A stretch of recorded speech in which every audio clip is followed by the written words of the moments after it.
Hello and welcome to the 21st Century Work-Life podcast, where we talk about leading remote teams, online collaboration, and working in distributed organizations.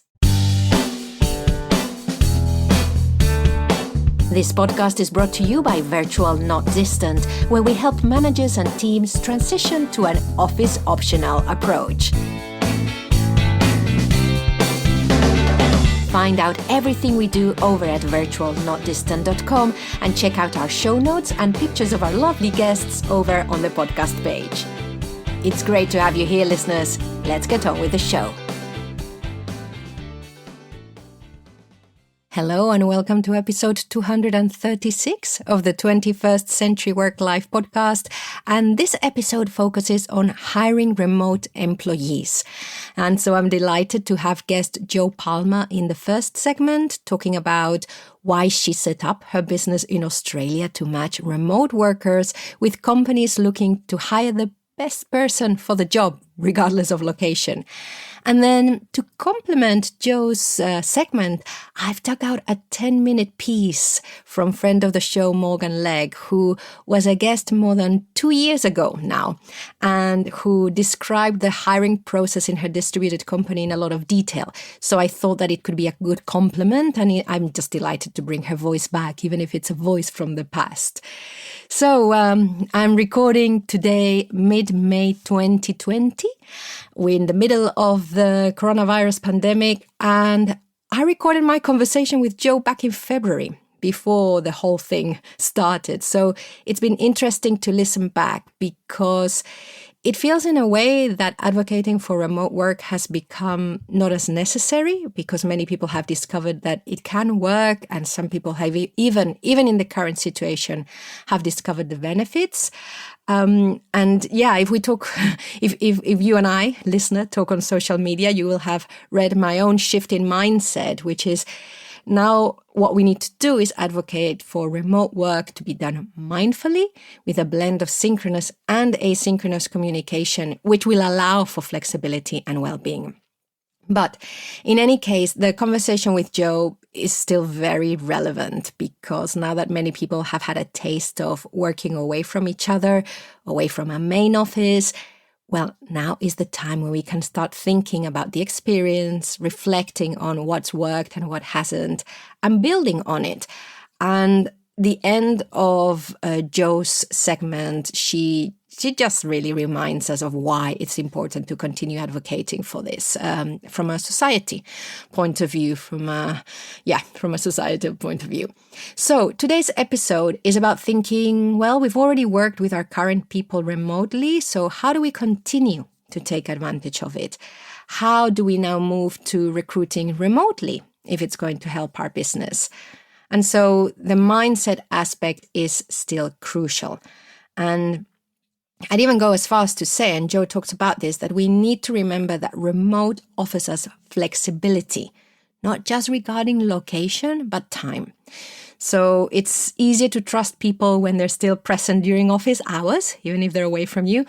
But why don't we start extending this trust as much as we can so that they can also manage their time and there can be more flexibility around time. So before we move on to the conversation with Jo in a second, just a reminder that I'm working on the book about asynchronous communication, which gives us that flexibility. And the title for that is now Leading Online Collaboration Through Visible Teamwork. And if you want to be alerted of when it comes out, and hopefully it'll take 2 months and not 2 years like the one on meetings, then do subscribe to our newsletter, which you can find over at virtualnotdistant.com/newsletter. And we send this out monthly, and it includes reading and listening recommendations about the future of work, online collaboration, and of course, leading remote teams. So enough about Virtual Not Distant. Let's move on to the conversation with Jo Palmer.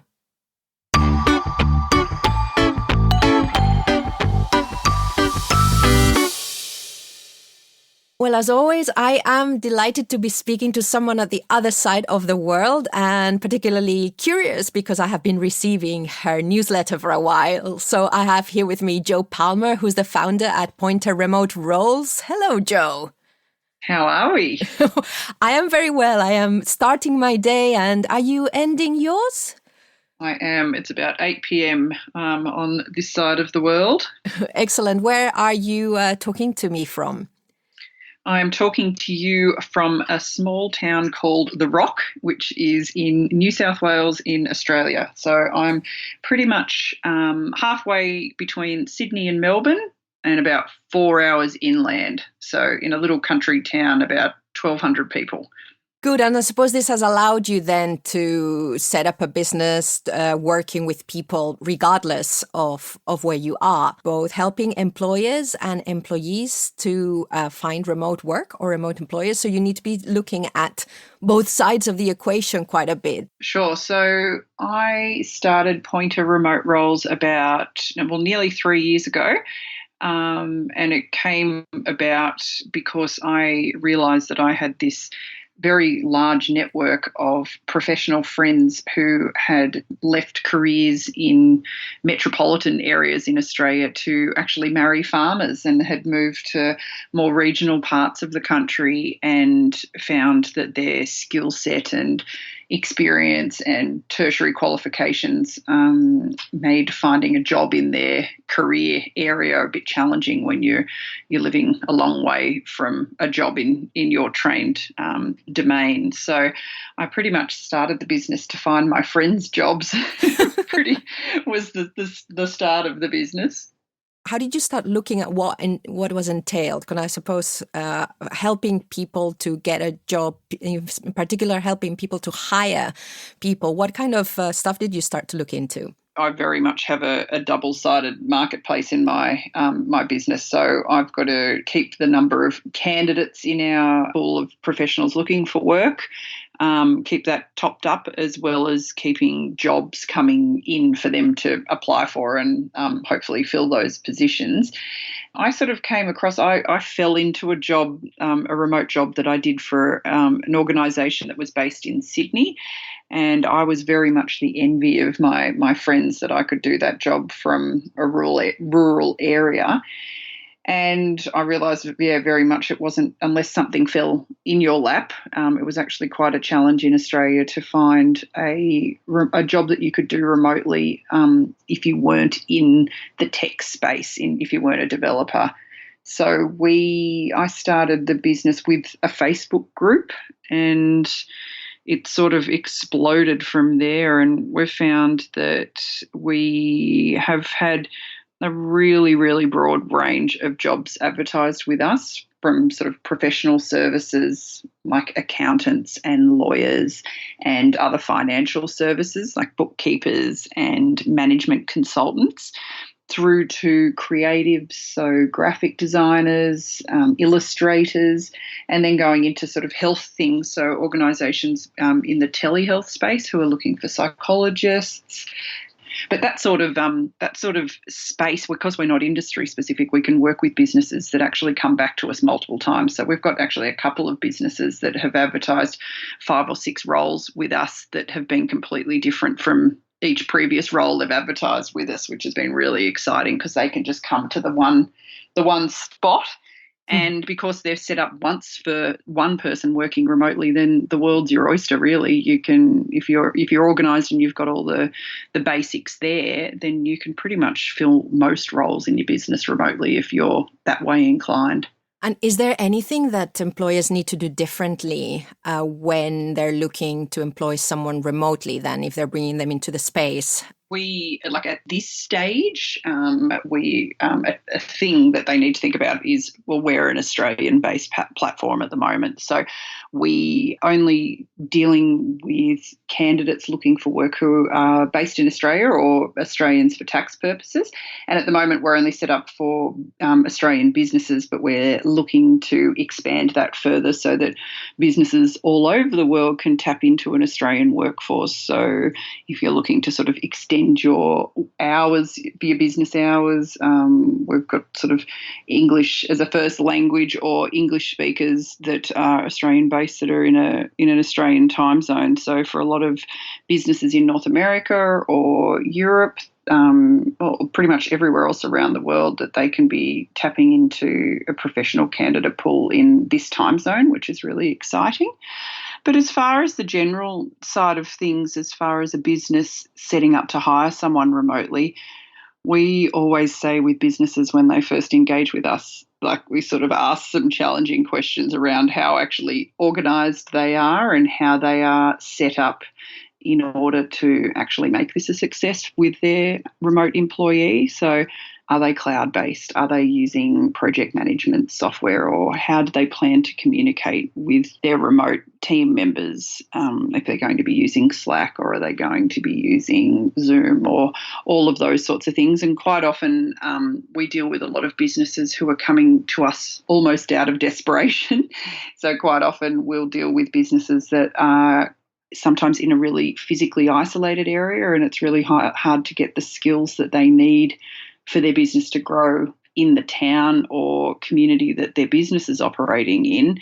So they come to us because they've been looking for someone for so long, and they hear about us and they think, oh, this could be a good option for us, but they've never done it before. They've never actually sort of thought about the logistics of, oh, hang on, how's someone 7 hours drive away going to be able to access the files when they're currently all on paper in a filing cabinet that's exploding out of its drawers in the corner. So it can definitely be a challenge for a business that's doing this for the first time. What about the way in which people are interacting with each other? Do you ask any questions, or have you seen any things to look out for during that transition? Because everything you mention, it's fascinating because it's usually not something that people might start to think about. Like you say, like we still have stuff on paper. How are people going to access that? So as well as the practical things, is there anything around mindset, any conversations around that you have with with people who are potentially going to hire remotely? Quite often we'll talk to businesses to say, okay, well, if you've already got an office and you've got employees that are currently coming in, why don't you start letting even just one person work remotely a couple of days a week, or let your team sort of stagger some remote work and do it with, because, we often dealing with the conversation around, well, how do I trust the person? We haven't met them. They don't know how we work. They don't know how our team culture plays out. But as far as the practicalities around it, if you start letting your current team that you already trust, that you already know, that already knows all of the ins and outs of the business, if you start letting them work remotely initially, then it will actually be able to find all of the holes that you need. So they might go to use a file and then they think, oh, hang on, that's only in a paper copy in the office. So that part of that, or that type of project, or that sort of work needs to be put onto the cloud before we can start sort of making that part of the business remote. So almost use your own current team to be a test drive for you if you've got a bricks and mortar store or office. And you mentioned trust, and I'm thinking this is, for some companies, this is a double whammy around trust. One is they're going to hire a new person, so that always takes that amount of trust regardless of where they're going to be, but also they're going to be away from them. Is there anything that you've seen, or anything that comes to mind around how to start building that trust with that person who's already working away from you? If you're honest with yourself and you have a look, if you're the manager or the business owner, and you have a think, okay, well, what is it that I trust about my current employees? How do I know that they're working even if I see them? Is it because I can see them in the office that I assume they're working, or am I already measuring their productivity or their output, or are they doing task-orientated roles that we know that there's KPIs that need to be hit and those sorts of things?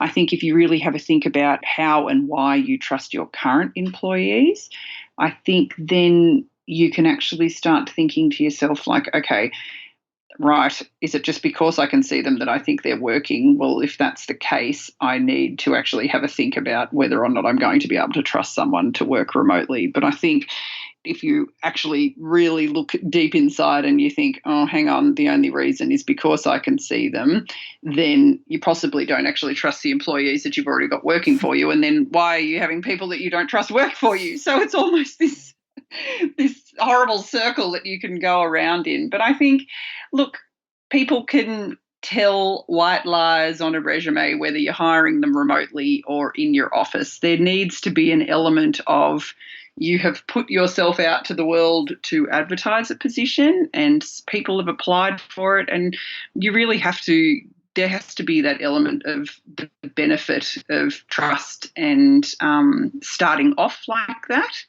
I think that falling into the trap of like you have to earn trust before you can have flexibility or to be able to work remotely, I think that you then are just going to miss out on people that could be really amazing for your business. Like that's a roadblock that I think if you can get over that initially, then like set people up to win rather than just assuming they'll fail because you don't trust them. And I love what you're saying about that first step in looking at yourself and going, okay, I'm going to be doing like this, and checking in with yourself about where you are as a manager or business owner, or even as a team member who's going to have to work with this. I love that in starting to adopt remote practices, we have to check in with where we are now. I found that element about, am I trusting people now? How am I trusting them? Really, really interesting. Yeah, and you know what? I think that this barrier that people are still feeling towards remote quite often is themselves. Like that's the barrier. And I run a completely distributed team. We don't have a head office. My team lives across different states, and I like, even though I do this and I live and breathe this, there's still times that I think, oh, like, are they doing what I like? It sometimes when look, I'm still a new business and I look at, oh gosh, the cash flow, like, oh God, how do I know that everyone's actually doing what they're supposed to be doing? But we do lots of planning together. The team knows where my head is at with where we are going as a company, and everyone knows what role they play. And I trust them. And yes, some might have to go to the doctor, or some might go and watch a school play or something or pick their kids up from school, but they know the work that needs to get done by the end of the day, the end of the week, the end of the month, and we all know that we're working towards common goals. So when you catch yourself doing it, you've just got to say, well, hang on, I've set everything up. I've set them up to win. And if the wheels fall off, then we reassess with how and why they fell off. So I get it. It's definitely a challenge, but the benefits that I've found is that, one, I can work from anywhere, and two, my team can, and they all want to stick around because they've got the best boss ever that lets them work from wherever, or if they need to go to the doctor, they don't have to take a day of leave to do it because they can catch up the things elsewhere. Like, I think the biggest challenge that you have having a remote team is that your team works too hard. So we really try and put boundaries in place so that, like, no work on the weekends. That's like a real no-go for us. Turn all of your pings and alerts and things from your project management tools or Slack or things, they're all turned off in the evenings. Like, I value my time with my family, and I want my team to do the same thing. So I think you create that sort of environment. People want to work hard for you. It's great. I am with you there. And along those lines, also talking about how we look after company property in a way as employers and employees, where the company property, I imagine, is the data that we've got. But again, this data now lives in people's computers that are spread all over the country. How do you look after that? Well, obviously, we deal with lots of companies doing things very differently. Everyone has their way of doing things. Personally, we use a lot of password security, VPNs. I'm just thinking about the property. My team actually all uses their own computers, but we Yeah, that's something that, yeah, actually I haven't thought about that. That's not something, I don't sort of provide a laptop or say this is the one that you must be using, but we're conscious of not ever using free Wi-Fi, Mhm. those sorts of security measures for our data and information. But yeah, like obviously that varies from company to company that we're working with as well. Mhm. Is this something that you help companies think about as well as all the other things when they're working with you? Yeah, very much so. And look, a lot of organisations have already got things in place as far as, okay, yes, you need to be logging into our servers. And so there's a whole lot of encryptions and things that they want to do. So they'll provide teams with a laptop and a phone and things that sort of make the security for their side of things tighter. So yeah, look, it's just again that whole concept of flagging these things to think about before you jump in. Mhm. Good. And just one more thing around that relationship of employer-employee. We are preparing, well, we've got at the moment a series going on connection and disconnection. So around loneliness, the risks of working away from your team members, from your employees, from your employers. And you very kindly asked one of your lawyers or the lawyer you work with to just comment on whether there is a duty of care. So I'll just read what you've sent me through and to see if that sparks any thoughts. So the message says, I think there is a duty of care, especially for employees as opposed to contractors. It is around employees feeling safe and included in their workplace and no different to when they are in company premises. Arguably, discrimination and bullying laws would apply here. You could say if someone was excluded, it is a form of bullying. And then that said, I have worked in offices where I felt more isolated, surrounded by 50 other people than with the remote team I worked with for 4 years. So it's all about team and company culture and making sure the right policies and procedures are in place and people are managed correctly. What are your thoughts on that, Joe? I agree with Emma completely. Emma's a really impressive woman. She's a lawyer in Australia who set up a firm called The Remote Expert, and she specialises in remote work in Australia. And actually in Canada, she works with another lawyer in Canada about making sure that the legal side of working and employing people remotely is really locked up for her clients. And so we do a lot of work with The Remote Expert as far as businesses in Australia, making sure the legal side of things is sorted properly. So I agree in the fact that, like, in Australia, the employer is responsible for the person, the employee, and this is where she sort of said it's a bit trickier when you start having contractors because Yeah. contractors have got their own insurance and those sorts of things. But for an employee, it is the employer's responsibility for that employee to have a safe workspace that they're working from. So we actually can help businesses with a work health and safety audit of where their employees are going to work from, around sort of making sure the workspace is clear of cords that they could trip over and that their desk and seat and chair and like screen are all ergonomically set up so that that person is in a sort of safe working space. Obviously, there's the responsibility of the employee to upkeep their space to make sure that it is how they reported it being when they first started the job working remotely. But I find it really interesting with the inclusion and that concept of like exclusion being a form of bullying or harassment in a workplace as well. So I think that challenge is different for how the business is set up. So for me, obviously, we're completely distributed. So everyone's working remotely. So everyone's on the same page. Everyone's dialing into calls with videos and we're all dealing with chat and project management tools. Where I think it gets a bit more of a challenge is when there's that hybrid setup, so that you've got people in the office and you might only have one or two people working remotely. And when you're in the office and you're seeing people, you can often forget about the people that are not there. And that is quite often when you start then hearing stories of people feeling left out or loneliness and not being included and things. And so I think that building that inclusion piece into your company culture is so vital for the success, particularly in a hybrid team.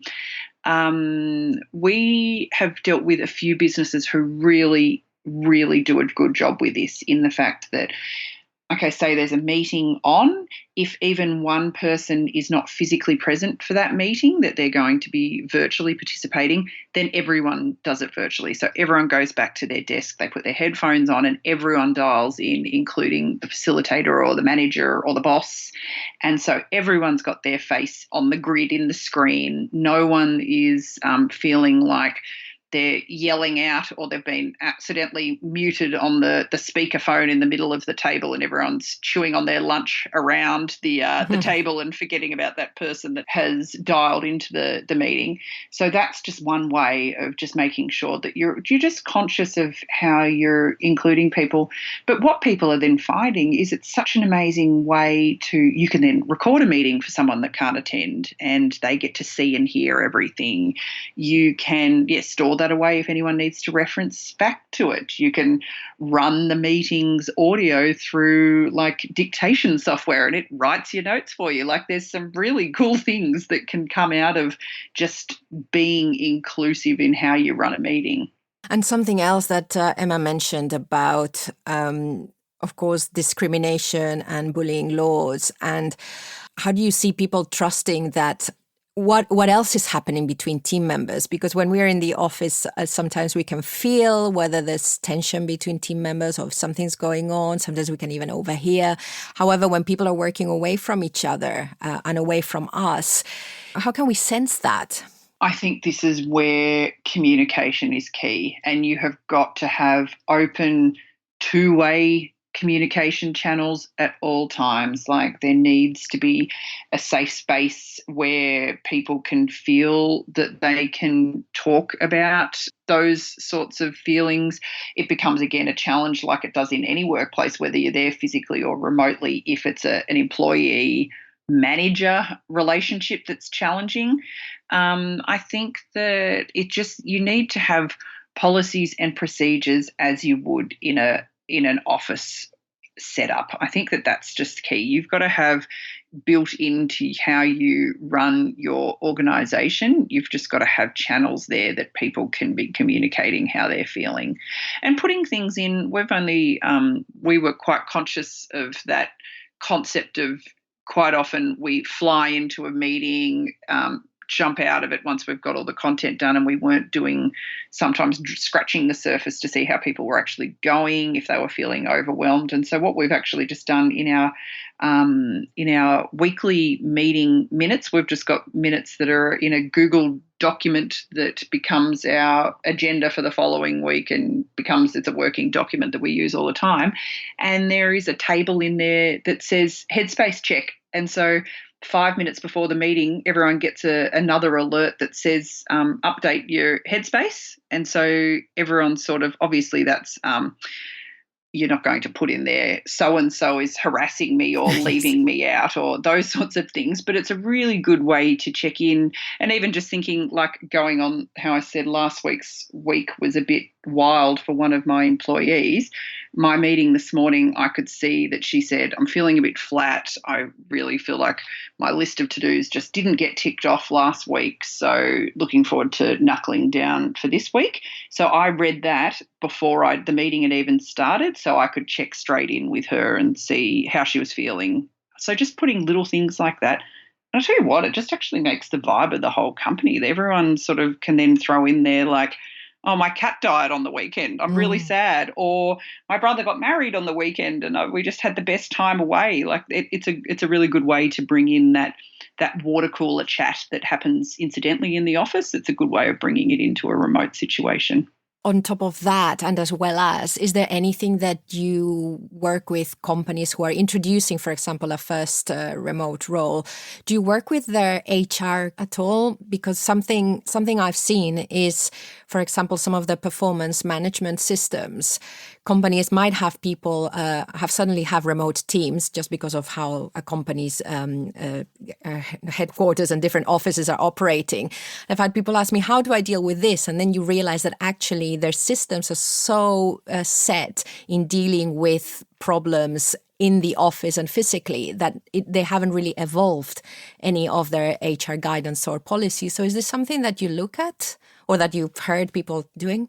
We are definitely not the center of everything, all fountain of knowledge around remote work. So we definitely work with some really amazing companies here in Australia that we can then sort of say, look, these guys are awesome at this here. These guys will be able to help you get this in place. Or here we've got like a draft template that could be a really good starting point for you. If it's a legal thing, like here's some templates, but I would really recommend talking to a solicitor about that. Those sorts of things, we have really built a really strong network around us of being able to send people to the best advice for their individual situation. And do you find that people ask you about this? Is this something that they're thinking of? Do you know what? I hate to say it. I think with policies and things, changes in those areas, look, it's the same in an office situation. It quite often isn't addressed until an issue comes up. You know, some people who really get it right and others maybe not so much. I think that just thinking the whole way through is sometimes so overwhelming because you're like, okay, I'm going to get this person in. We know we're going to have video calls on Mondays. We're going to chat in Slack. We're going to put everything in Google Drive. And then they don't think about the fact with, okay, they haven't turned up to work for a week. I don't know how to manage this. Our policy doesn't have anything about this in it. So quite often, like I said, it's a more of a reactive state, which is not fabulous. Yeah, but it's like you say, there is just so much stuff. I think, and I do think people underestimate a lot of the time what the transition is going to entail and all the adjustments that we're going to have to make. And at so many levels, at legal levels, at mindset levels, at collaboration levels, at tech levels. 100%. Yeah, 100%. And do you know what? When you say it like that, I can see why people resist this and why they resist the change, because it is overwhelming a lot of the time. And there is an element of, yes, you can get the basics and that sort of structure in place to start with and just sort of muddle your way through it. Like there is definitely an element with that, but there's an element of that with any form of business. Like if you are hiring your first employee, regardless of whether they're in the office or they're remote, you've gone from being the only person that does everything in your business to bringing someone in. There's always going to be a huge learning curve and there's going to be lots of changes. But I think that good business is always changing, and businesses that are doing things differently are always changing. And I think that this is just something that they take in their stride. They go into it knowing, okay, we're going to make mistakes, but we're going to learn from them. And when we make our next hire, it's going to be smoother and we will have all the learnings with those sorts of things. But I think the fact that it's hard still shouldn't be the barrier, because what will end up happening is that your competitor will do this and then your staff will leave you, because that grass is definitely greener when your competitor's offering flexibility. It makes it a lot trickier to hold on to your good people.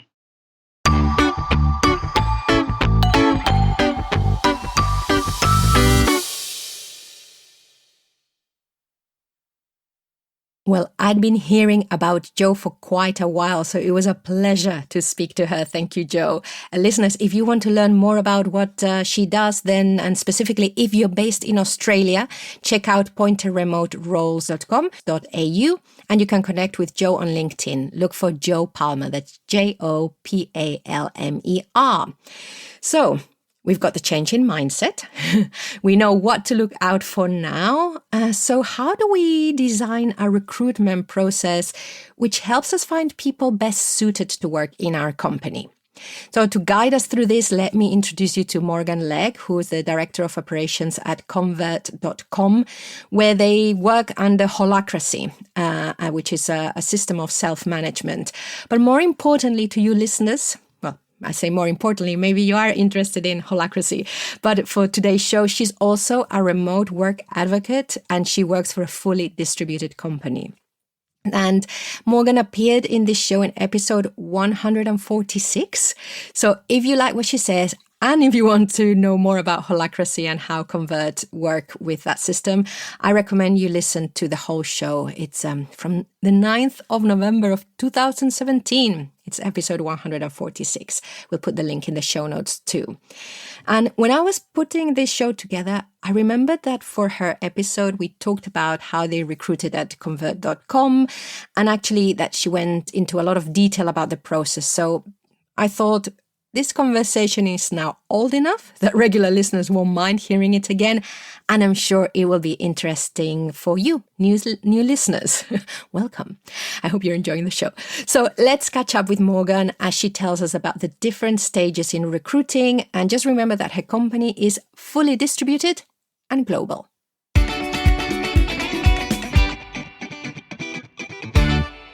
How do we find the people that we want? You know, we don't want people that think like us. We don't want clones, but we want to have a certain starting point, right? So our application process is three or four steps, depending on which type of role you're applying for. But the first one is really basic. And basically, there's three questions. You have to do a video component, an audio component, and a written component. And the video component is you have 2 minutes, and I want you to teach me something that you think I don't know, or tell me something that you think is interesting. Right. So in that way, you're really seeing how people explain things, which is really, really important to be succinct in any type of environment, but especially when you work in a remote team. Second question is is just audio, and it's tell us about a time that you messed up and what you did about it, what you learned. And it's interesting because I don't care so much about what the issue was, but really about how you solved it and the kind of language people use around their own transparency and their own admissions of guilt, right? Like, do they take responsibility? Was it someone else's fault? How was it rectified? Examples of what the learning was. These kinds of things is very subtle, but we've talked a lot about transparency, and there's a lot of trust in our team that people are doing what they say they're doing and working to achieve their goals, their purpose, moving the company forward, helping each other. And you need to be able to admit when you're wrong. Mm-hmm. You need to be able to promote yourself. You need to be able to be humble when it's necessary. You need to have these kinds of, maybe they're not practiced and it's not a muscle that you use often, but it should be at least familiar to you. And so these things tie into holacracy, but it also ties into our culture as well and how we work in our distributed team. Yeah. And if you can't be humble or you can't admit when you're wrong or something is always someone else's fault, or I think it's easier to gloss those things over when you're working face to face in an office or you're working. These are never good things that you want to have in any office environment. Don't get me wrong, but I think it's easier, in my experience, I've seen it to get away with it. Yeah, and also that they don't affect the team as much, because when you're online, you have to be constantly communicating, because unless you say something about it, nobody can see or tell or hear. If you're really connected, maybe they can sense it, but it's more difficult. Yes. What's the third component, Morgan? Sorry. There's video, audio? The third component is written. Right. So there's a written component, and I'm actually drawing a blank on what the question is. That's okay. But you can look it up online. But okay. it's a written component, and because we have an international team, so your ability to write clearly and is pretty important. English is our language of communication. Many people in our team speak 2, 3, 4, 5 languages, but our main language, our only language of communication between everyone is English. So that's written and speaking. And it's super important that you can communicate with clarity and concisely. Mm-hmm. So if you have a heavy accent or you don't use the most perfect grammar, that's fine. That's not what we're looking for. We're not looking for people who are, necessarily native English speakers. But and I specifically state that in the application. You need to be confident in your mistakes is what it kind of boils down to. And I actually find a lot of English second language speakers have much better written grammar than do as a native speaker. So sometimes it's a good lesson. I'll be like, wait a minute, I'm not using this correctly. I love the diversity of medium also, because we're not all great at one medium. And so how competent do you need to be on all three mediums, do you think? You don't need to be. That first phase is really also about following directions too, right? Mm-hmm. I am consistently blown away at how many people are either not willing or not capable of following basic directions. Yeah. Note to people out there, if the application says submit a video, don't write clickable. Or don't link to a YouTube video that doesn't include yourself. It's because that's the thing. Working asynchronously, you need to be able to communicate what you need to your teammates, but you also need to be able to follow instructions. You can't wait 8 hours until someone comes online to ask for clarification, or you need to be able to communicate. And especially in the way you work with, as you were describing before, if when I do that first for step one, do a quick pass of qualifications and everything. I generally make the assumption, and I've been pretty happy with the way I work so far, is that people are applying for jobs of which they feel they're qualified for. Most of the time, you're not getting people who are applying for things that really are way out of their league, skills-wise or experience-wise. So I'm looking at, your ability to follow directions, how you self-criticize, how you get a sense of how you collaborate with people. And I've even had people do some really interesting videos. I had one person make a video on how to brew the perfect cup of coffee. Wonderful. I had somebody write a song. It was somebody talk about local politics. It was important to them. And I think I think it's also a way for us to show that we don't take ourselves too seriously, and we do want to know about you, so it's kind of your opportunity to show who you are. What happens after the three, so the instruction taking phase? So there's a pass fail by the end of that. Then there's a round 2 where it gets much more detailed in terms of work, quality of work, how they work, and for technical positions, there's a technical component if they've passed that, and then we go into interviews. So it's a multi-stage process. I really tried to bring the time between each stage down significantly. So it's about 3-4 business days per gap between each. So as soon as I get an application, I'm going through and trying to churn people through as quick as possible, because we've all gone and gone through the process of applying for a job, and really awful to sit and wait in limbo, and I don't want to be that person either. At the same time, the way in which you work, you really want people who are ready and who are ready to spend time just getting closer to you and understanding.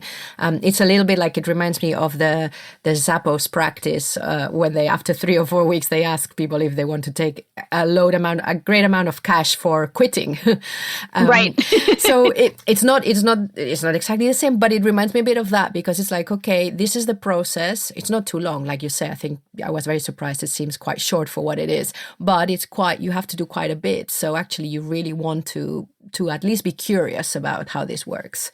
Exactly. And we work as I've discovered, we work in a really different way. And, if people are not interested in that, they self-select out, right? Yeah.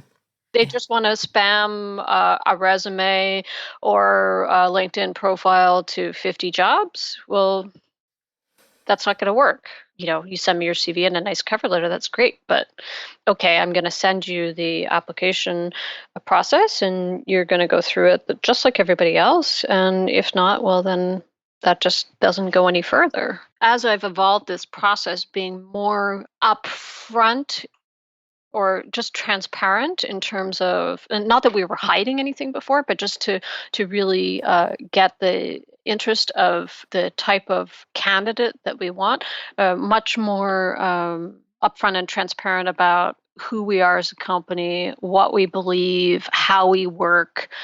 My most recent, I guess, job posting, I added a paragraph in there that I hadn't previously, that I'd only emailed out to applicants who made it past a certain phase. And that is that once our applications get to the point where I am no longer vetting them, so I don't pretend to be an expert in, technical things that are involved. As we talked about in the beginning, there's a lot of things that go into developing our product, way beyond my scope and frankly interest of how to do things. So once we get to that point, I actually it's still a manual process, but every application is anonymous. So I go in and I manually remove any information that pertains to gender, race, location, time zone, level of education, all of it. So the person who's actually deciding whether this candidate is going to make it to an interview has no idea where they're located, doesn't know if they're male or female, doesn't know if they went to an Ivy League university or they're self-taught. And we do that because we really want the best people. And going back, it's really about the work. It's not about where you went or how you taught yourself or any of that. It's, can you do it? What do you have the skills? And we love that. It fits with our culture as a team, but we think it's really important. And so I've recently started to put that up there. And I think Taco, you're asking about the types of candidates and things like that. People who roll their eyes and think that that's politically correct, I'm not interested or whatever, are not going to, maybe they'll apply anyway, or maybe they'll just hit delete and they'll move on to the next thing. They think it's too touchy-feely for them. That's fine.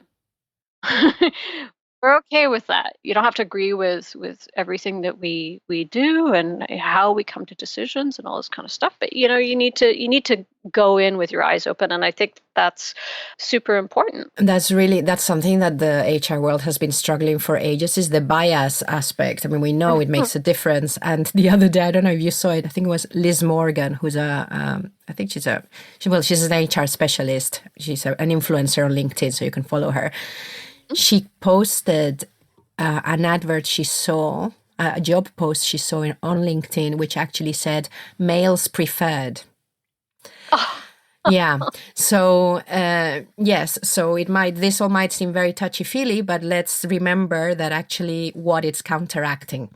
Also, it is this, and this was very conscious bias. Never mind the unconscious one. So really interesting. Yeah. Yeah. Well, that's it. It's like we want the best fit for us, and we are a 100% remote team. So we have the whole world.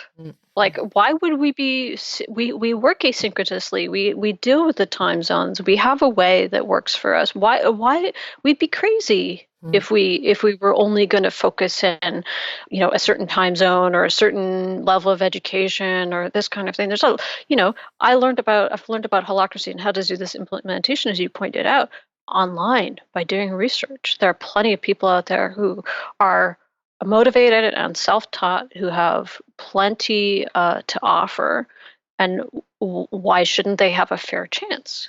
Just because you're in a time zone that is removed, if you're willing to work in a time zone that maybe doesn't fit with the waking, sleeping hours of where you live, I can't be the decider for that. In fact, I have a couple of team members who are less asynchronous than you would expect based on their time zone. And it's just because it's like, oh, you know what? I work better when it's night here in my country. And yet I think that probably 98% of their country is probably sleeping, but these people are awake and they're working because it's like, oh, it's quieter, my bandwidth is better, it's I have better ability to focus. It's like, okay, cool.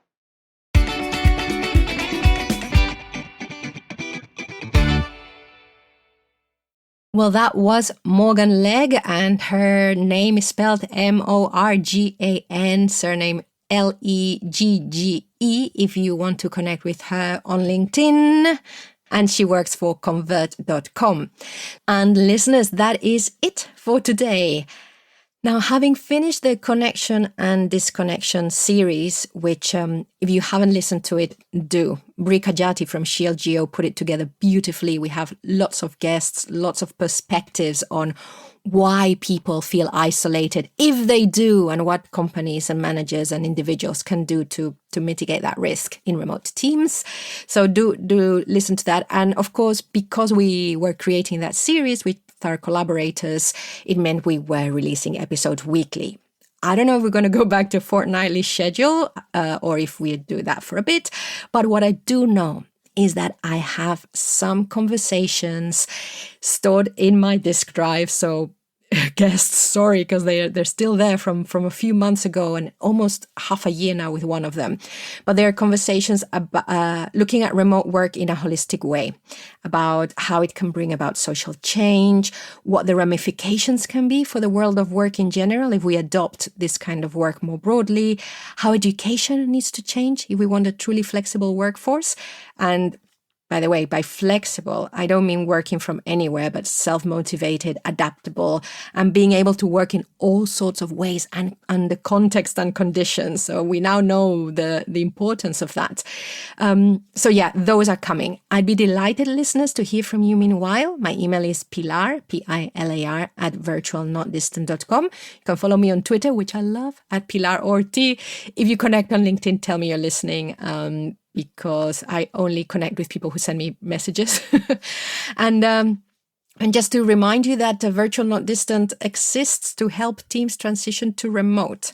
Maybe right now, maybe in the future properly, when we've got some time to do it with some thought. So maybe some group facilitation might come in handy to help you consolidate what you're learning. But we also train managers of remote teams.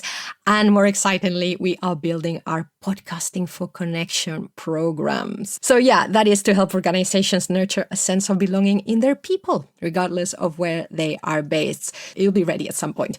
So doing all that, saying all that remains is for me to say thank you for listening. I'm really grateful you're here.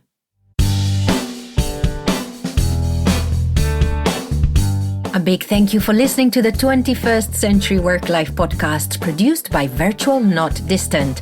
If you have something to add to the conversation, let us know through the contact form over at virtualnotdistant.com. I have been your host, Pilar Orti, and I'm signing off now. Wherever you are, whatever you're doing, enjoy.